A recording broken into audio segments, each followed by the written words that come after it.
안녕하세요. 저는 비랩코리아의 자문위원을 맡고 있는 법무법인 린의 조선희 변호사입니다.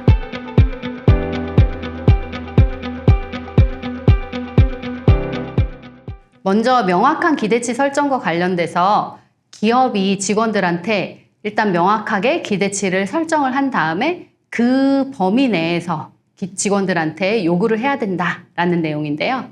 명확한 기대치 설정을 하고 있는지에 대해서 비랩에서 보는 것은 두 가지입니다. 첫 번째는 기업이 모든 직원에게 서명된 고용계약서, 근로계약서죠.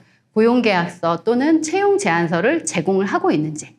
두 번째, 기업이 변동근무 일정을 사용할 때 직원과 동일한 취소기간을 적용하고 있는지입니다. 그러면 명확한 기대치 설정과 관련돼서 일단 근로계약서를 좀 보겠습니다. 근로계약서는 우리나라 근로기준법에서도 근로계약서에 필수적으로 기재되어야 되는 사항에 대해서 다 명시를 하고 있는데요. 먼저 임금, 소정의 근로시간, 휴일, 연차 유급휴가, 그리고 취업해서 근무를 하는 장소가 어디인지, 그리고 종사해야 할 업무가 무엇인지 등에 대해서 기재를 하도록 하고 있습니다. 근로계약서에서 핵심은 이 근로계약서에 들어가야 하는 내용을 서면으로 작성해서 근로자에게 교부를 해야 된다는 겁니다. 그래서 여러분들 전자계약서를 많이 체결을 하시는데요. 그렇게 해도 서면으로 체결을 한 것으로 인정이 되고 있습니다. 근로계약서와 더불어서 좀 중요한 게 임금명세서입니다. 임금명세서에 필수적으로 기재돼야 되는 사항도 다 법으로 정해져 있는데요. 특히 임금 금액이 출근 일수나 시간 등에 따라서 달라지는 경우에는 임금의 구성 항목별 금액의 계산 방법, 그래서 특히 연장근로가 있다든지 초과근로가 있다든지 그 시간수를 포함해서 임금명세서에 기재를 하도록 명시를 하고 있습니다. 그리고 명확한 기대치 설정, 이제 두 번째 변동근무제와 관련돼서 설명드리겠습니다. 변동근무제라는 건 온콜 그리고 교대 근무를 한다든지 스케줄 변동이 잦은 근무 형태를 말하는데요. 이게 중요한 이유가 근무 일정의 취소 변경이 기업에 의해서 일방적으로 되는 경우가 잦기 때문에 이것을 방지하기 위함입니다. 그래서 근무 일정 변경에 따른 책임이 직원과 회사가 대등해야 된다라는 것이고요.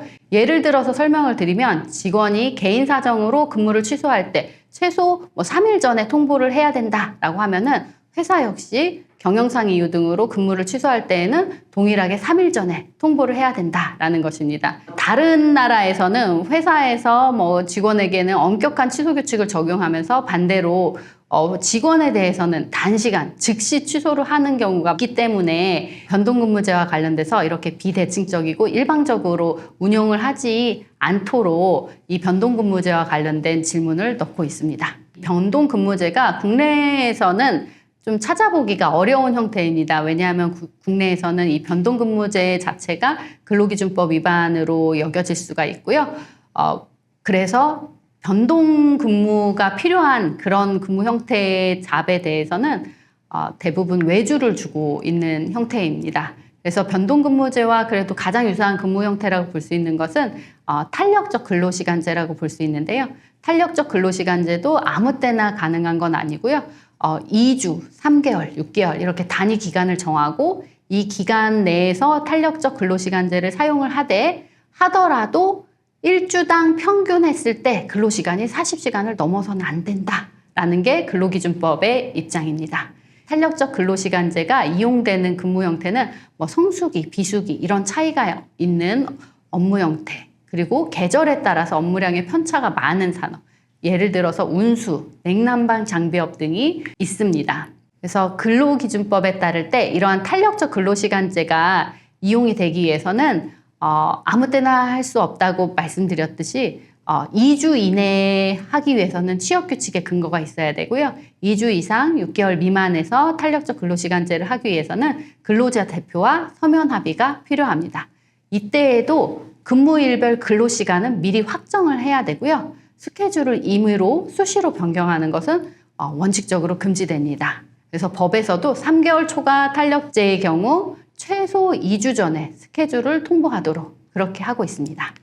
두 번째 테마입니다. 공정한 임금인데요. 공정한 임금 관행을 요구하는 것은 임금 투명성을 촉진해서 근로자가 자신의 보수와 권리를 이해하고 고용주에게 공정한 임금 관행을 이행하도록 요구할 수 있는 것인데요. 이게 특히 문제가 되는 것은 성별 임금 격차가 역사적으로 문제가 됐고, 최근에 와서는 모든 직원이 공정한 보수를 지급받고 적정한 생활 수준을 유지할 수 있어야 된다라는 내용과 관련돼서 생활임금 보장과 관련된 내용입니다. 기업이 공정한 임금 관행을 시행하고 있는지를 보기 위해서 비랩에서는 8가지 기준을 제시하고 있는데요. 첫 번째가 기업은 입사 지원자에게 임금 이력을 요구하지 않아야 한다. 두 번째가 기업은 근로자에게 임금 책정 방식과 근로자에게 제공되는 복지 혜택에 대해서 설명을 해야 된다. 그리고 세 번째가 기업이 임금 범위 기준을 가지고 있어야 되고, 네 번째에서 여섯 번째가 성별 임금 격차와 관련된 내용입니다. 그리고 일곱 번째가 동일 가치 노동에 대해서 동일한 보수가 지급되어야 한다라는 것입니다. 이 중에서 저는 임금 이력 부분과 동일 가치 노동, 동일 임금에 대해서 추가적으로 설명을 드리겠습니다. 먼저 임금 이력 질문과 그에 관련된 정보 수집이 금지가 되는데요. 이것은 우리나라에서는 좀 생소한 개념이지만 해외에서는 이미 법제화되어서 좀 많은 나라에서 시행이 되고 있습니다. 먼저 미국에서는 약 30여 개 주에서 시행이 되고 있는데요. 어떤 질문이 금지되냐 보면은 구직자에게 현재 또는 과거 급여 보장 내역을 구직 조건으로 물어보거나 또는 제3자를 통해서 해당 구직자의 과거 임금 이력에 대해서 수집하는 것, 정보를 수집하는 것 역시 금지되고요. 가장 결정적으로 그 정보를 가지고 임금을 결정을 한다든지 채용 여부를 결정을 해서는 안 된다는 것입니다. 법에서 이렇게 임금 이력 질문과 정보 수집에 대해서 금지하게 된 데에는 역사적인 히스토리가 있습니다. 그래서 과거의 급여를 기준으로 해서 새로운 임금을 결정을 하다 보니까 여성과 특히 소수인종과 관련돼서 임금 불평등이 계속돼서 누적이 되더라. 그래서 이걸 해소하기 위해서 임금 이력에 대해서 물어보는 것 자체를 금지를 하게 되었던 것입니다. 유럽연합에서는 임금 이력 질문과 관련돼서 더 드라이브를 걸고 있습니다. 그래서 2023년 5월에 EU 임금 투명성 지침이 채택이 되어서 올해 6월까지 모든 EU 회원국들이 임금 투명성 지침과 동일한 내용으로 자국법을 만들어야 할 의무를 부담하게 되었습니다. 그래서 EU 임금 투명성 지침의 주요 내용으로는 첫 번째가 채용 임금 결정 단계에서 구직자를 위한 투명성을 제공해야 된다라는 건데요. 고용주는 채용 공고할 때 혹은 면접 전에 급여 범위에 대해서 이 해당 직무의 최소 페이는 얼마이고 최대 페이는 어느 정도까지 될 것이다 라는 것을 의무적으로 제공을 해야 되고요. 그리고 과거 급여에 대해서 질문은 금지됩니다. 그리고 두 번째로 근로자에게 임금 정보에 대한 접근권이 보장이 됩니다. 그래서 평균 임금 정보 요청권이라고 하는데요. 근로자가 본인과 동일한 일을 하는 동료 근로자의 그런 평균 임금 수준을 회사에 요구를 할 수 있도록 하는 정보 요청권이 보장이 됩니다. 국내에서는 근로계약서에 급여에 대해서 비밀 유지 의무를 부여하는 경우가 많습니다. 그런데 이러한 비밀 유지 조항도 금지가 되고 있고요. 그리고 해당 직원에 대해서 임금을 결정을 하게 될 때에는 임금 결정 기준을 공개를 하도록 하고 있습니다. 그리고 또 마지막으로 가장 또 중요하다고 볼 수 있는 게 기업에게 성별 임금 격차를 공시하도록, 규모에 따라 다 다르지만 이걸로 공시하도록 의무화한 것이 굉장히 큰 차이점이고요. 만약에 보고된 성별 임금 격차가 5%를 초과할 경우에는 노사가 함께 공동임금 평가를 실시하고 이에 대해서 시정계획을 수립을 해야 한다는 게 굉장히 중요한 내용이었습니다. 이미 독일, 벨기에 일부 지역에서는 선제적으로 시행 중에 있습니다. 그렇다면 한국의 경우는 어떻냐라고 봤을 때요. 한국은 미국이나 유럽처럼 과거 임금을 묻는 것 자체가 법으로 금지되어 있지는 않습니다. 오히려 채용 시장에서는 과거 임금을 묻는 게 약간 관행처럼 여겨지고 있거든요. 다만 채용절차법에서 직무와 관련이 없는 부모님의 직업이라든지 재산, 출신 지역이 어딘지, 결혼 여부를 묻는 것은 금지되어 있습니다. 그렇지만 임금 이력 질문 자체가 국내에서는 직무와 연관된 정보로 여겨지고 있다는 점에서 그러니까 해외에서 이렇게 임금 이력 질문이 금지되고 있는 게 국내법에 어떻게 영향을 미칠지 좀 추이를 지켜봐야 할 것 같습니다. 공정한 임금 중 동일가치 노동, 동일임금에 대해서 이제 설명을 드리겠습니다. 국내에서도 동일가치 노동에 대해서 동일임금을 지급해야 된다는 원칙은 천명되어 있는데요. 판례에서는 동일가치 노동이라는 것은 해당 사업장 내에서 서로 비교되는 근로자 간의 노동이 동일하거나 실질적으로 거의 같은 경우 또는 직무가 좀 다르더라도 객관적인 직무평가 등에 따라서 본질적으로 동일한 가치가 있다고 인정되는 경우에는 동일가치 노동이다라고 보고 있습니다.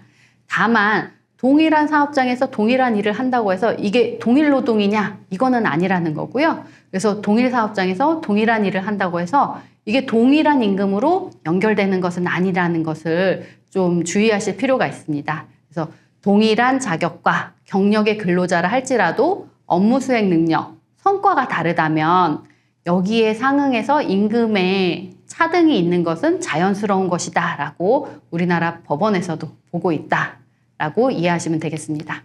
그럼 동일가치 노동, 동일임금에 대해서 이게 동일가치 노동인지를 어떻게 판단하냐라고 봤을 때 그 직무 수행에 요구되는 특별한 기술이 있는지, 육체적, 정신적 노력이 있는지, 그리고 해당 업무에 내재한 책임의 정도가 얼마나 막중한지, 사업주가 당의 직무에 의존하는 정도가 얼마나 높은지, 그리고 작업 조건 자체가 너무 위험하거나 아니면은 뭐 추위, 더위, 고립 이렇게 힘듦이 동반하는 그런 작업 조건이라든지 이런 거를 다 같이 판단을 해서 동일가치 노동에 해당하는지를 본다는 것이고요.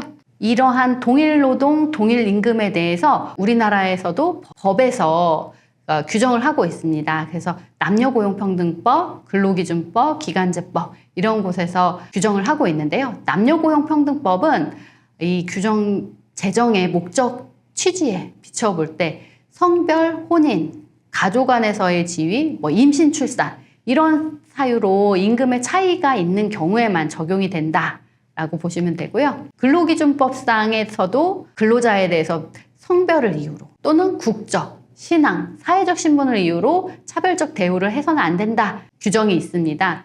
근데 이러한 규정도 성별, 국적, 신앙, 사회적 신분 이렇게 명시되어 있는 이 이외의 것에 대해서는 동일임금을 청구를 할 수가 없다라고 보고 있는 게 학계의 다수 입장입니다. 이 동일가치 노동이 인정된 사례가 있고요. 동일가치 노동이 부정된 또 사례가 있습니다. 그래서 동일가치 노동이 인정된 사례로 남녀 간 임금차별과 관련된 사례가 있는데요. 건물관리, 경비 용역업을 하는 사업주가 남녀 미화원의 수행 업무가 기술, 노력, 책임, 작업 조건 등에 비추어 실질적으로 차이가 없는데도 남성 미화원한테 여성 미화원보다 매월 더 많은 급여를 주고 있었을 때 평등법 위반으로 인정이 된 사례가 있고요. 반대로 동일가치 노동으로 불인정된 사례가 있습니다. 그래서 업무의 성질, 내용, 책임의 정도가 다른 경우인데요.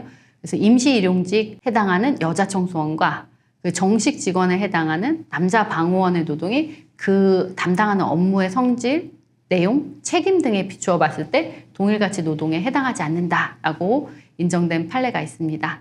이러한 앞의 내용을 종합해 보면 임금 차별이 합리적인 이유가 있을 때에는 이게 동일가치 노동, 동일임금에 해당하지 않는다라는 것인데요.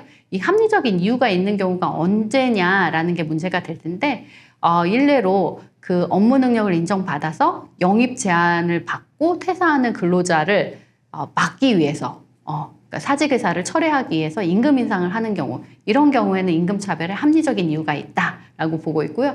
또 대표적으로 성과급이나 임금 피크제 같은 경우에도 그 차별적으로 대우하는데 합리적 이유가 있다라고 법원에서는 보고 있습니다. 여기까지가 저희가 준비한 내용이었습니다. 오늘 공정한 노동과 관련돼서 여러 가지 내용을 살펴봤는데요. 여기서 더 궁금하신 사항이 있으면 비랩코리아로 연락 주시기 바랍니다. 감사합니다.